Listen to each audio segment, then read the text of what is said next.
दिल्ली में वोटिंग से पहले बुर्के वाली वोटर पर बवाल। असदुद्दीन ओवैसी ने उठाए सवाल, माधवी लता ने दिया ये जवाब।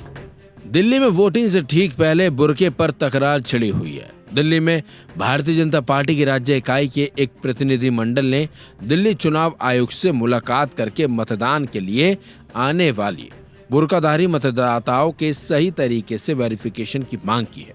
बीजेपी की तरफ से मुस्लिम महिला मतदाताओं की पहचान की मांग उठाने से राजनीति में अलग ही तूफान उठ खड़ा है।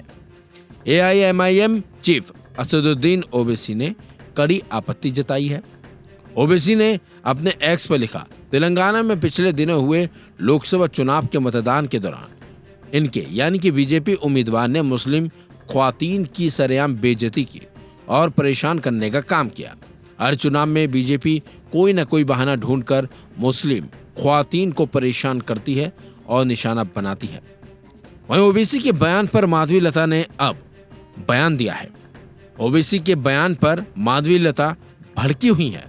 यहां तक कि माधवी लता ने कहा कि इसमें गलत क्या है। साथ ही साथ माधवी लता ने कहा कि यहां बुर्के की बात नहीं हो रही है, बल्कि मास्क लगाने वाले लोगों की भी बात हो रही है। ओवैसी लोगों को बरगला रहे हैं और गलत तरह की बयानबाजी कर रहे हैं। आइए आपको सुनाते हैं माधवी लता का पूरा बयान। सबसे पहले बात तो मैं ये कहना चाहती हूँ कि बीजेपी दिल्ली अगर एक दरख्वास्त चुनाव आयोजन को दी है तो कौन सी इतनी बड़ी गलती की है।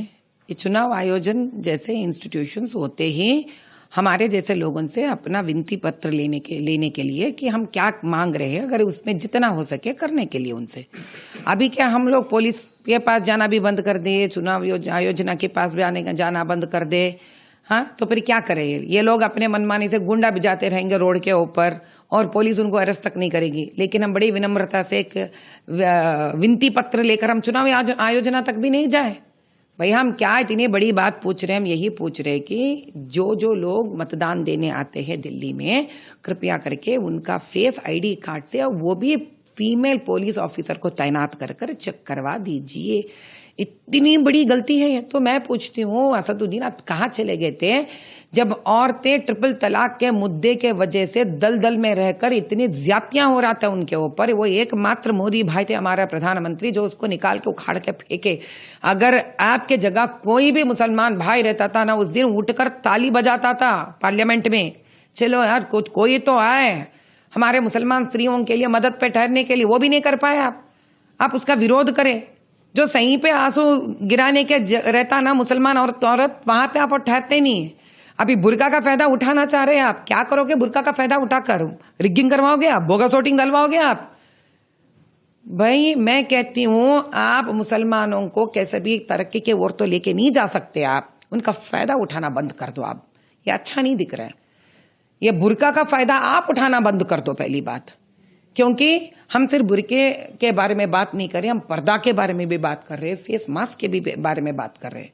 हम सब बात कर रहे हैं कि हम हर वो व्यक्ति जो अपना सूरत को जिसी के भी प्रकार से पर्दे से या बुर्का से या मास्क से ढक कर वहां पे आते हैं, कृपया करके वो निकाल के फेस आईडी से चेक कर उनसे वोट दलवाइए। से आपको दिक्कत हो रही है तो आपको जानना चाहिए आप देश के विरोध में जा रहे हैं, कोई एक पक्ष में नहीं जा रहे। क्योंकि जिस पक्ष में आप जा रहे हैं आप समझ रहे हो आप किस मजहब के तरफ बात कर रहे हैं। वो मजहब आज इस प्रकार से रहने की जिम्मेदारी आप ही की थी।